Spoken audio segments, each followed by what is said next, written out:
This is a Wild Games Production podcast.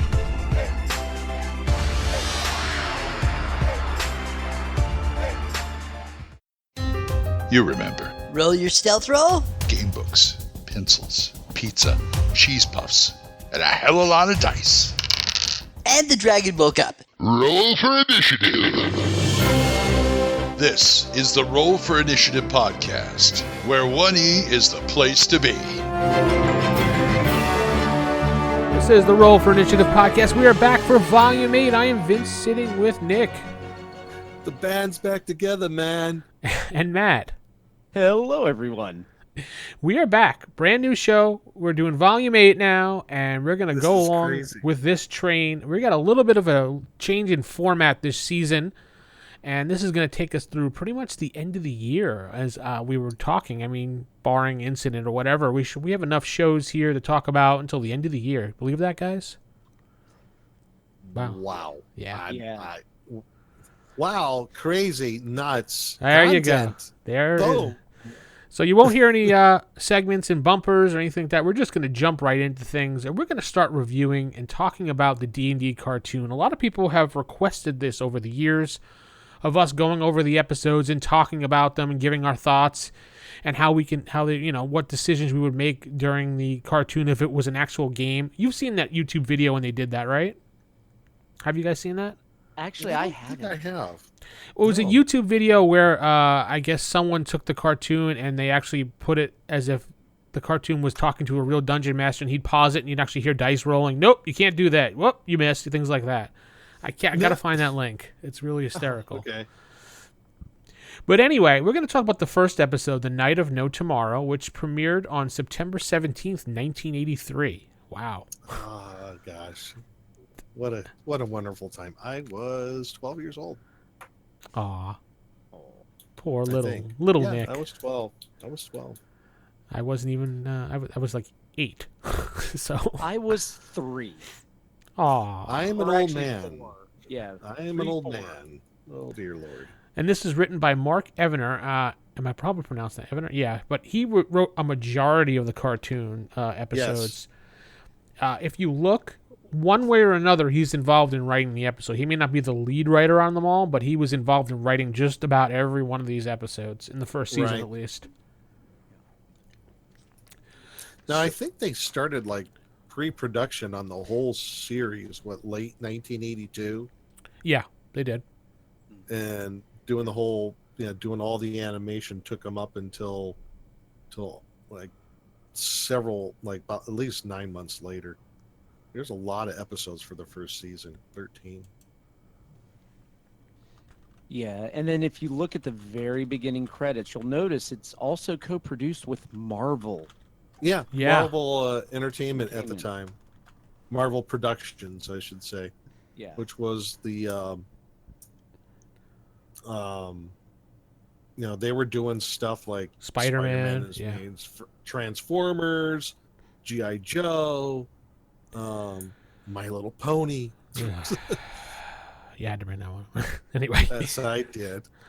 So this But, yeah. episode kind of starts in the middle of like what the hell is going on, because you get the standard intro that we all loved, them going to the amusement park, going in that, what was the ride called? I can't think of the name offhand. Dungeons and Dragons? Yeah, I think it was That's just what it called was Dungeons and called. Dragons. And they fell through this Yes. portal and they came to this land, and you see the dungeon master shows up and just gives them these random weapons. Hank is the ranger, given a bow that creates arrows of energy. And presto, the magician. Why did they name him a magician? Why didn't they name him mage or magic user?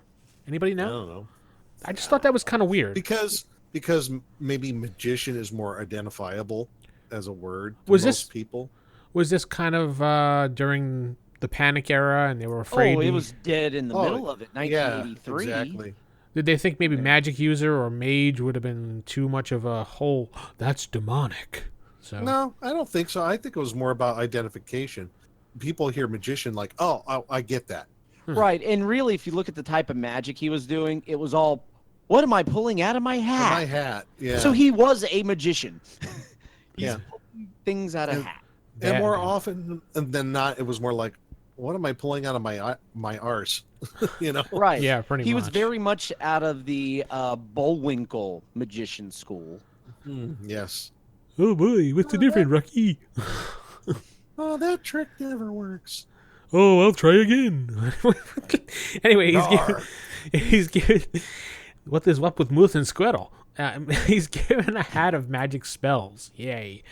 Eric the Cavalier, the utter chicken of the entire series, voiced by... Eric was Donnie Most. There we go. Or later known Ralph as... the Mouth. Or known as Don. Yes. Right. Didn't It's want to Ralph be, the Mouth. didn't want to be called Donnie anymore. Anyway, he's given a shield that can deflect against any attack. Yay. Yay. And Diana, the acrobat, is given an extendable javelin that allows her to do feats of acrobatics. Yep.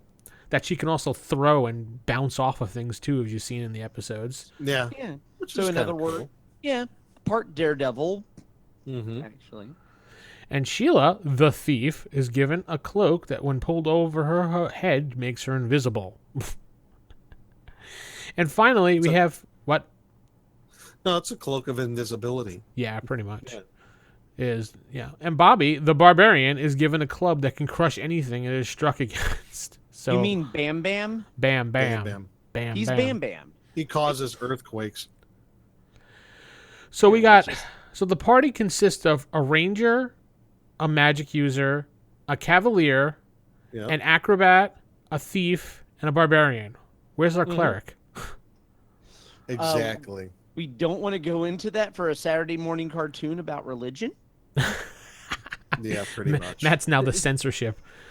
We Yeah, don't want to go through would have that. been controversial. Yeah. Right. Yeah, just considering some of the controversy later episodes in regards to some of the violence. Right. So the episode, after you go through the whole little intro that we love, is basically just starts in the middle of the group climbing the mountain. They're attempting to find their way home. They're kind of complaining about it. Side note, how the hell is this unicorn that climbing the mountain? Oh, The unicorn voiced by Willie Aim from Charles in Charge. Yes, correct. Yes. no, One- Uni was Yeah. was voiced by Frank Welker. Yeah. I thought, who was Willie Aim from Charles in Well, Charge? Is who He was then? Hank. He's He Hank. was Hank. Yeah. Oh, yeah, he's Hank. Okay. That's correct. Okay, that's right, because the big bad in this is voiced by Optimus Prime, Peter Cullen. I'm Optimus Prime. I'm Ninja. Actually, I'm Peter Cullen. Yes. Yes. But anyway, they're climbing this mountain, and Uni is somehow climbing the mountain with them. How the hell does a unicorn climb a mountain? How Because it's part mountain goat. And my other question is, they're not weirded out by they now have a unicorn with them? Well, you don't Or even they know. seem really well adapted to the fact that, hey, we just got sucked through in a coaster, and this weird little bald guy that looks like the guy from Princess Bride gave us a bunch of weapons, Yeah. and they just, yeah, it's just like, Don't think the first episode was meant to be like that. It was like they've already apparently spent some time here. It's kind of Which- like you got thrown in the middle of session 3. yes. Yeah, pretty Because much. when I first watched this, I started watching it. I'm like, oh, I must be watching the wrong episode. Let me go check. No, Huh, it you says were it's watching the right episode. Yeah, Let me you- go to the internet to double check because this cannot be right. Oh my God, it is. Yeah, you're Yeah. watching the right episode. Don't worry. I guess what's that called in media res? I guess so. Yeah, but they give no backstory at No. all outside of the intro theme. The intro. But No. it's an 80s cartoon, so that's all they need to do is explain that, and kids are dumb, so. You know what? We My got 12-year-old brain did not care. It did not care. No, of It course was not. D&D on television. I was sucking down freaking Fruit Loops in front of the television. I was a happy boy. I think this was one of the early morning Saturday cartoons, like 8 a.m. Eastern time zone. Actually, it came and where I was in Central Time Zone, where I grew up in Omaha. Mhm. It came on kind of later in the morning. Did it I for think you? It was Oh. like, I think it was like 9, 10 o'clock. Well, technically, if you do Google it, and I know Matt's good at a Google food, you can actually look at the TV schedule for whatever channel it was at the time frame during that era. Oh Yeah. my God. But anyway, Oh, so yeah. they climb the mountain, and they finally get to the top of the mountain. As the rest of them are climbing, they start echoing their voices off the mountain like a bunch of dummies, because that's what everybody does when you get to the top. Let's of the mountain. attract monsters. Let's attract monsters. And then Eric starts complaining about Bobby, how he's just annoying, and his kid brother, and Sheila's kid brother is really annoying because apparently Sheila and Bobby are related. Yes, they're brother and sister. And then Dungeons and Dragons had the 9:30 time slot. That's what it was. Yep. Okay. Yep. I knew it was late in the morning. It was after the Saturday Supercade, but before Dukes of Hazzard. Oh, the Dukes of Hazzard cartoon, right? Hazard. Yeah. There was a Dukes of Hazzard cartoon for Yeah. a blink. Yep. I don't even remember that. I remember the Dukes of Hazzard cartoon. I loved it. Anyway, so they get to the top, and finally Uni goes up to the edge of the mountain and decides to do an echo, but nothing happens. What the frick? Why doesn't she have an echo? No idea. Because something was blocking the echo. what? A giant Tiamat hiding in the cave? You mean Wandering Monster Tiamat? Very first edition there. That's. Can I say that's a dick move by a DM? Yeah. Wandering monster. Isn't that like Rattle, throwing rattle. the what was it, the Demigorgon at them from Stranger Things type deal? Or- No, Pretty much. Probably the same DM. Probably. it probably is. It's like, okay, I'm gonna roll for wandering monsters, guys. Oh, Demon Tiamat. Oh, Tiamat, awesome. Because that's how you do they're it. What? On a roll of 666, we get Tiamat. I rolled 666. Anyway. So Bobby grabs his club running after Tiamat because, that's what he does as a barbarian. He just rushes into battle because that's what That's his thing. barbarians do. That's his MO. Bam, bam. Not. Hulk smash. Wouldn't you think Bobby the Cavalier would be the one running directly into the battle? No, because this character is somewhat of a coward. Oh, This yeah. character is Brave Sir Robin. Well, no, we see He's- him. yeah, We see him in he pretty episode much 2. is. We see Brave Sir Robin in episode 2. So, so He does later on. You do see him a bit of a. When push comes to shove, he will help out the rest of the group. right. But Yeah, he's you have to be still- pushed he's a- into it. He's a sniveling rich kid. Yeah, pretty much. Which we find out a lot how filthy rich his family is as the series goes on. But anyway. Yeah. So Hank saves Bobby while Sheila distracts Tiamat at the cave because he starts shooting his little magical, energy bolts at Tiamat, distracting her. Yeah. And then Bobby runs back. Oh, no, he shoots Bobby's club, which knocks him out of the way so Tiamat can't get him. Yes. And then Sheila goes to the cave and says, "Hey, Tiamat, I'm over here." And then puts her cloak on as Tiamat runs after her, and Bobby swats the rock down that blocks the great Tiamat inside the cave with a rock. Yeah. Apparently, Tiamat woke up from a nap, was totally groggy, did not know what the hell it was doing. I'd be pissed off if there was a bunch of people outside my house making noise. Well, really, if you follow the episodes of this cartoon, you'll discover that Tiamat his weakness is the same weakness of Wile E. Now, it's Coyote. a she. It's a she. She's a Tiamat's she. a female. Yes. Oh, yeah. Tiamat is vulnerable to the same things Wile E. Coyote is. It's just Oh, stupidity. falling off cliffs? Yeah. Falling off cliffs, falling in holes and getting trapped. Yeah. Very much a Wile E. Coyote weakness. So she's trapped in that cave. Oh, whoo! Adventure over, encounter over. Here's your experience points. What do you think you get for that? Like 2? I mean, really? Yeah. Nothing? They invaded the encounter. Whoop-de-doo. Yeah. And then they're just like, oh, whoo! And then Dungeon Master, this little short guy named Dungeon Master shows up and he's like, hey, I have an adventure for you. Hey, what's up, yo? And he's like, hey, if you go here and do this and find this, you might be able to get home. But beware the guy with the white hair. He'll be Yes. your greatest enemy. I'm just like, ugh. Ugh. And then he does his little, I'm going to walk around the rock and disappear. And Eric's like, oh, he did it again. Yeah, and then Wah, Eric complains wah. again. Yeah, I think Uni followed him around the rock and went, "Wah," and then, there you go. So the group decides to head north because that's where the Dungeon Master told them to go, and that's what any good group does when they get NPC information. Always follow it. So they're tired and hungry and complaining the whole time. So Presto's like, hey, I'll fix the situation. What is it? What Oh is it? yeah, hamburgers. Yeah. So he does some like really stupid magical rhyme, and he pulls out a cow from his hat. Yeah. And then he tries to get. Also Yeah. notice all of Presto's magic is basically like a wish spell in how they get the outcome. He gets exactly what he asks for every time. Well, that's Exactly. true. And then they stumble on a sign that says Merlin's Castle this way. And they're like, oh, okay. So they keep walking, and they find a sign that points to the opposite direction, Merlin's Castle this way. And they're like, whoa, it says it was right here. They all... And I think Sheila's like, oh, look up. Well, they all fail their, like, investigative, like, spot checks or whatever. And they're just like, oh. As Sheila's And they like, have no peripheral vision. yeah, you big dummy. It's right above us. So... Yeah. And then, like, a ladder appears out of nowhere. Mm-hmm. I don't know how they even triggered. Was it just like a pressure point or? Because it's a trap. Oh, it's a trap. Got it. It's a trap. It's a trap. Yes, it is. Once they get up there. So the group climbs up, and then Uni attempts to follow, but can't, and falls back down. And I say, thank goodness, because I can't stand Uni. Sorry to people who love Uni. I don't like Uni. Yeah, I can tolerate it.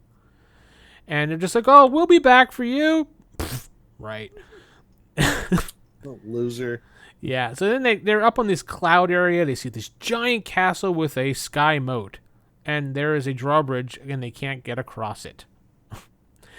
So how do they get across that moat, Nick? If I remember correctly, Sheila pole vaults across the moat, Mm-hmm. and then she lets the drawbridge down. If I remember correctly. Yeah, you do. That's correct. Okay. She passes her rolls for pole vaulting across that giant gap of drawbridge. Perfectly, may I add. Mm-hmm. Pulls the Because of lever, and then the group goes across the new drawbridge that's in the way. It's the quarterstaff. It gives her a bonus. Oh, I didn't realize that. I And didn't. she may have rolled a nat 20 for all you know. Yeah. So they walk in, and they see this wonderful castle, and they meet Merlin, Yeah. who has white hair. And he's holding a white rabbit. White hair. Oh, yes. Well, they think it's a rabbit because they just don't realize a hare is also a rabbit. But anyway. Right. And then you hear... I think it's Sheila. It's like, hey, look, he has white hair. Didn't Dungeon... Like, as loud as possible, she says this to Hank. And, Yes. and he's just like, oh, as powerful as I am, I still haven't been able to learn to grow hair on my head. My head. And he pulls off his hat, and he's got, like, a fake white wig underneath it. And he's bald. And he's bald. I'm just like, what? Did, like, he... Well, Did he I'm hear just trying to Dungeon figure out Master why talking about Merlin. this? What? why Merlin? I mean, I have no idea. Merlin's not. Well, I think the reason why they use Merlin is because, one, a well-known magician through time, in history and mythology, and what's his name? Presto. By the way, his real name is Presto? You know what? We never learn his Yeah. name.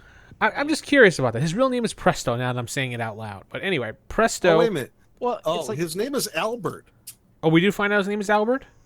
Yeah, Okay. but they always refer to him as his. I don't know why they all of a sudden called him Presto. Yeah. probably to make Why didn't they fun of call him. like Sheila Sneaker Kid? I mean, I don't know.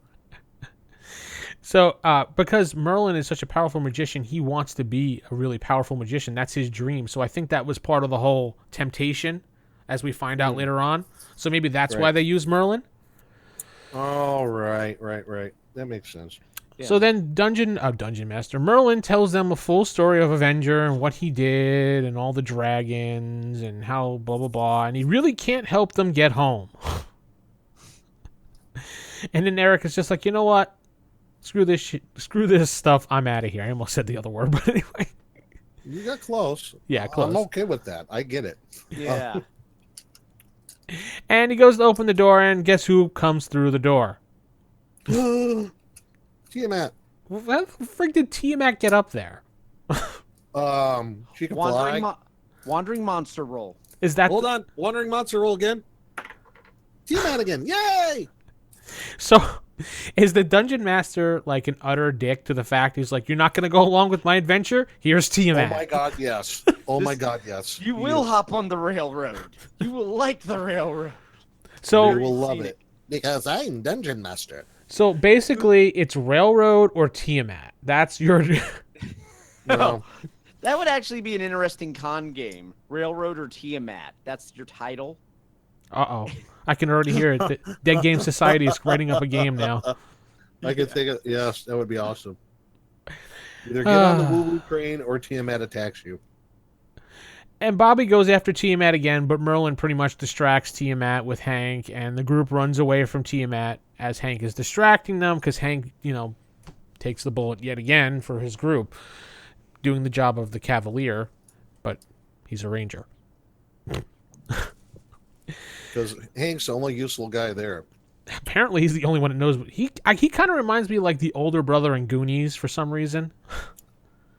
Oh, yeah. I don't know why. Just he reminds me of the older brother in Goonies, how he was like leading the group and trying to keep them together. And he's Fred from Scooby-Doo. Yeah, that's even better. Fred from Scooby-Doo. With a magical bow. It is just like the Dungeon Master is actually Wallace Shawn from Princess Bride, or yes, they're the same thing. Look at them. Yeah, true. Oh God. So while Hank is distracting them, they run into another room to find a giant dungeon hole. I don't know how to really describe it. It's just like a hole in the ground with a door over it. Yeah. And they're just like, help me open this up. So they all open it up, and then they ask Presto to pull a carpet out so they can throw it over the hole.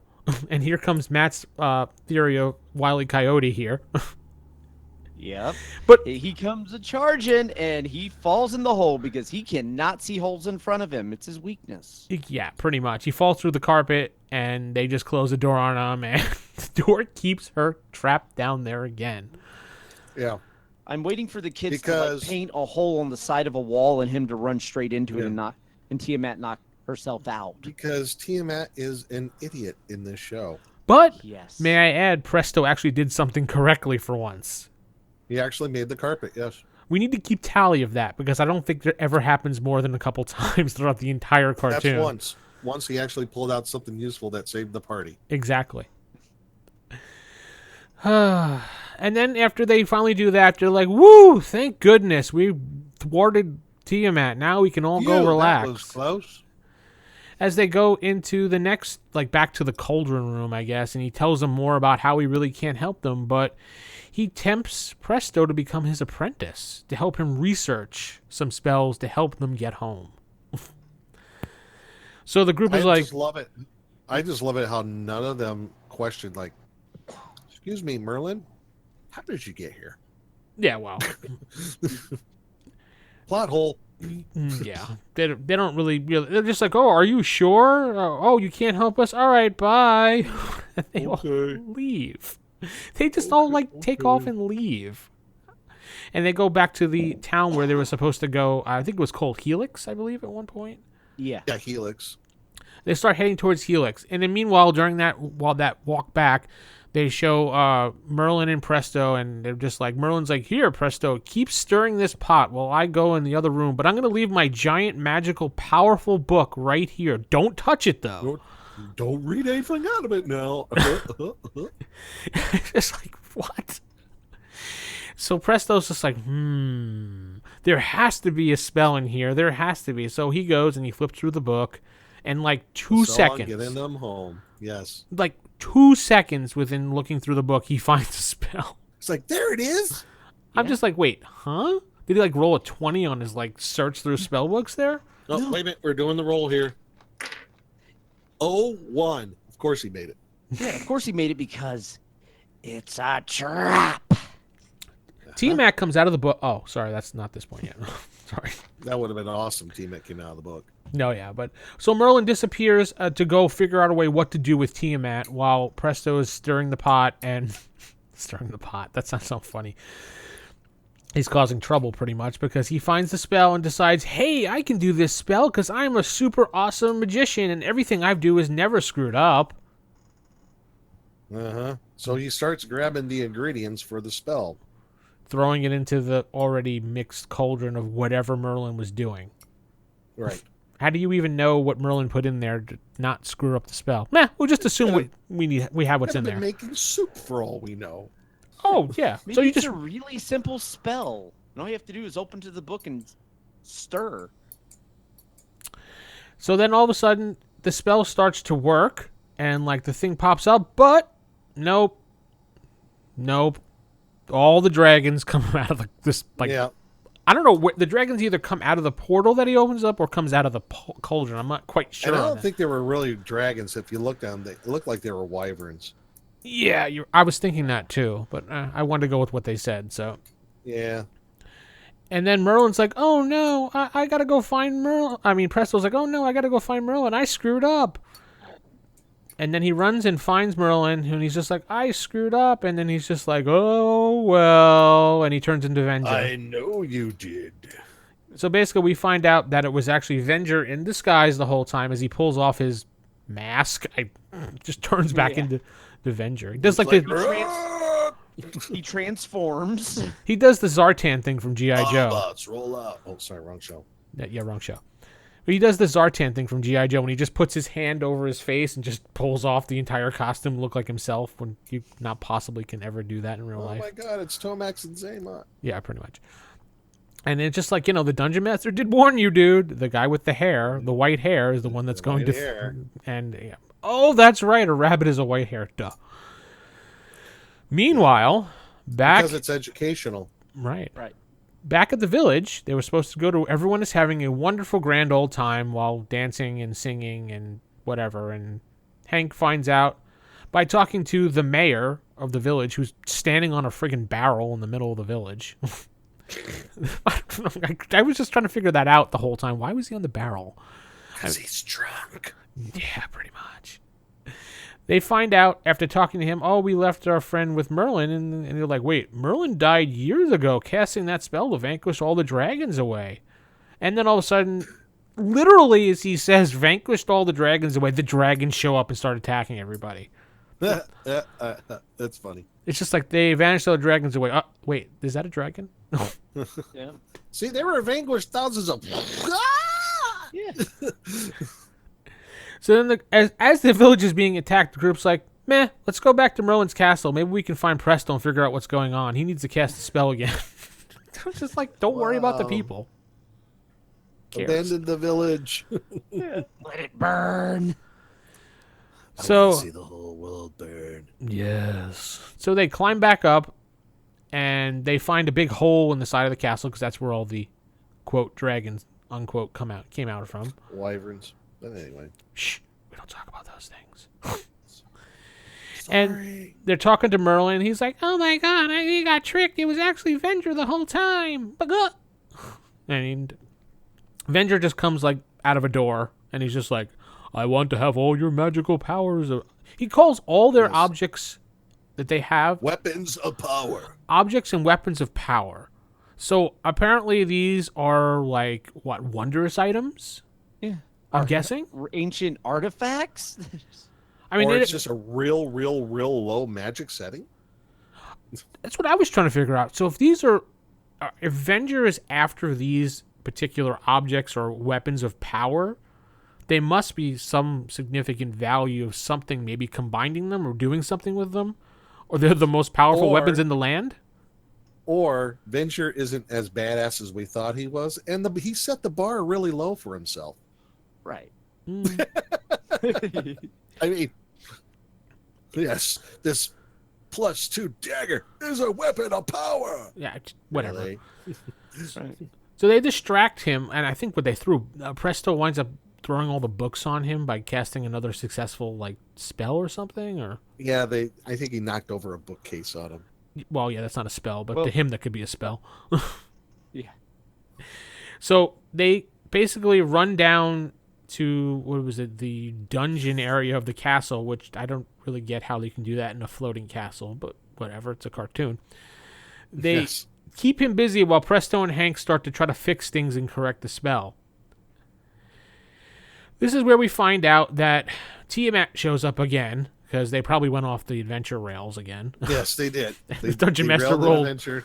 Tiamat Well, they- has to write everything. Well, they had to free Tiamat as part of the distraction. Oh, that's right. Yes, that's right.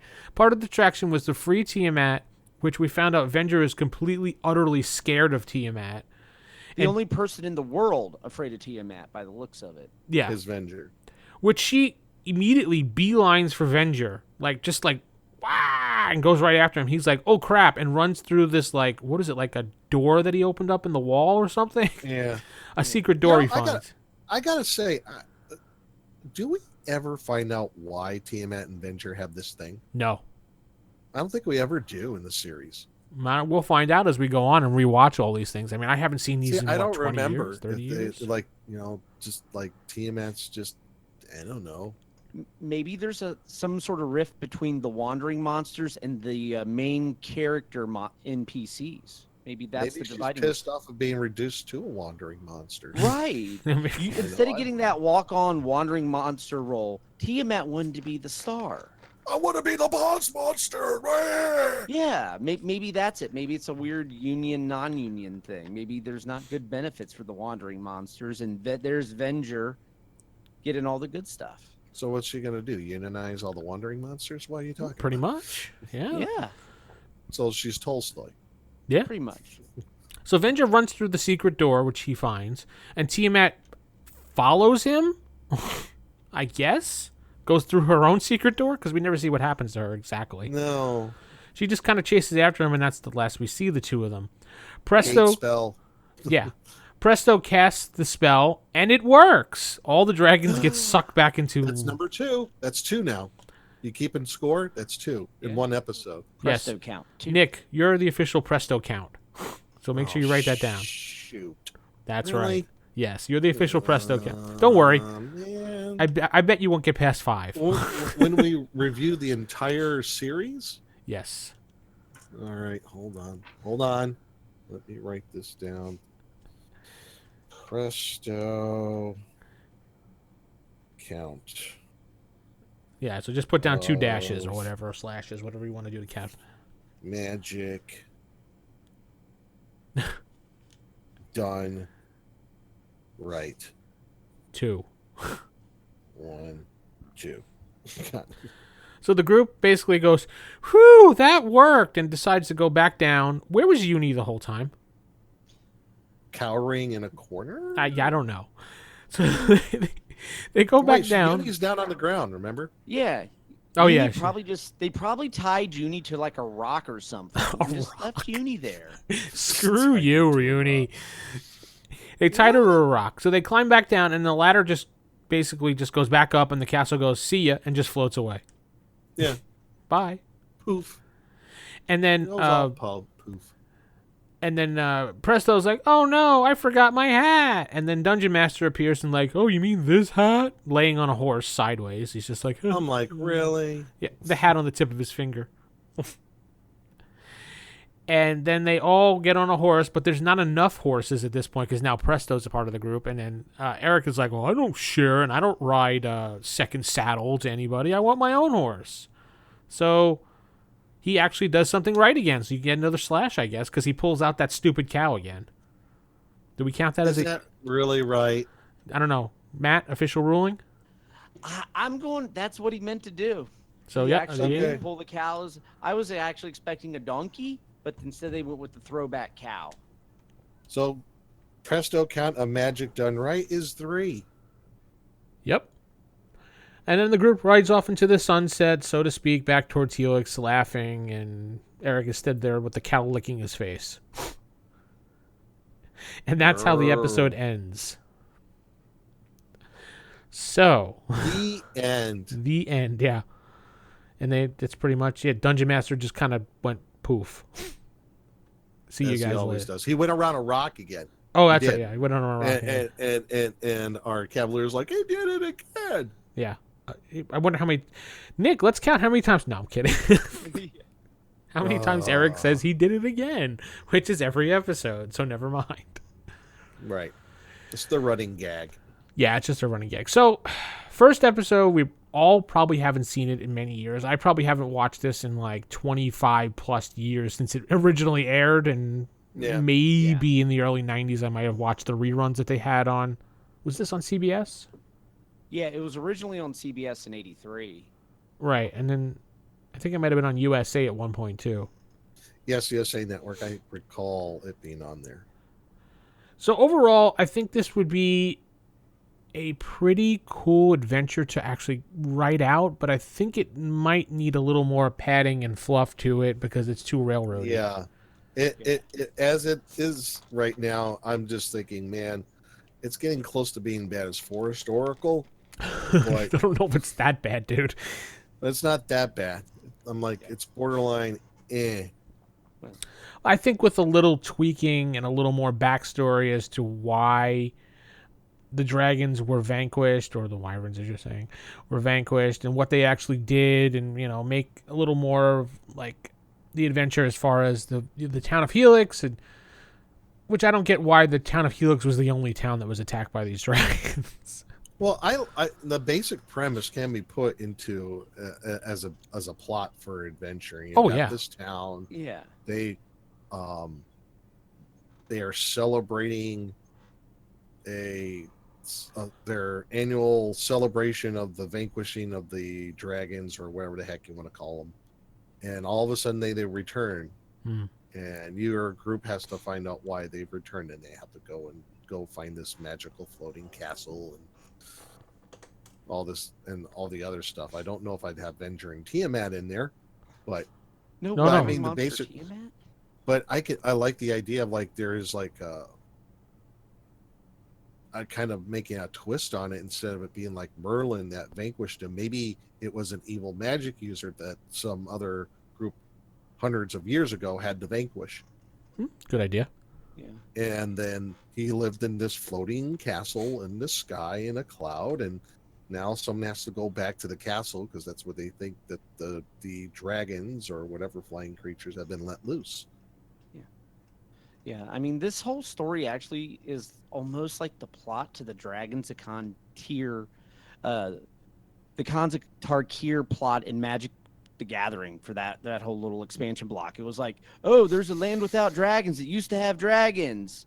Now they got dragons gun. Right, and now this guy, Sarkin, wants the dragons back, so he goes back in time and makes it so the dragons come back. And fast forward to the future, there's dragons. So yeah. I mean, there is something there with the general plot, and I mean, and also just thinking of it even with the kids and how they got sucked into D&D land. It was like that's pretty much like the start of every Ravenloft campaign. Yeah. Right. Oh, look, you're going into something. Oh no, you got sucked to a different land. Okay, so they got sucked into the Saturday morning equivalent of Ravenloft. And we skipped the whole getting to know you section of the game in this story. It's almost like it's a con game, like a convention game. We're going straight to the action. Here's a little bit of backstory, but we're not really going to talk about it. And just go. It's a tournament module. Yeah, pretty much. Hence why there's Wandering Monster Tiamat. Which keeps you on the rails. Yeah. But like I said, I think the basic premise, if you could, that's definitely workable as an adventure. I think it'd be kind of cool. Yeah. It would leave it open to like a lot of avian encounters when you're in the flying castle. Maybe stuff you haven't ever used before. Good idea. Right. Like, how often do we use Aarakocra? I mean, really. Alrighty. So that's the first episode of the series. Tell us what you think, rfistaff@gmail.com, or you can hit us up on Facebook at our RFI page on Facebook. Leave a comment on our webpage, rfipodcast.com. With that said, we're going to say keep it original, keep it old school, and good night, everybody. Hey, everybody. Good night.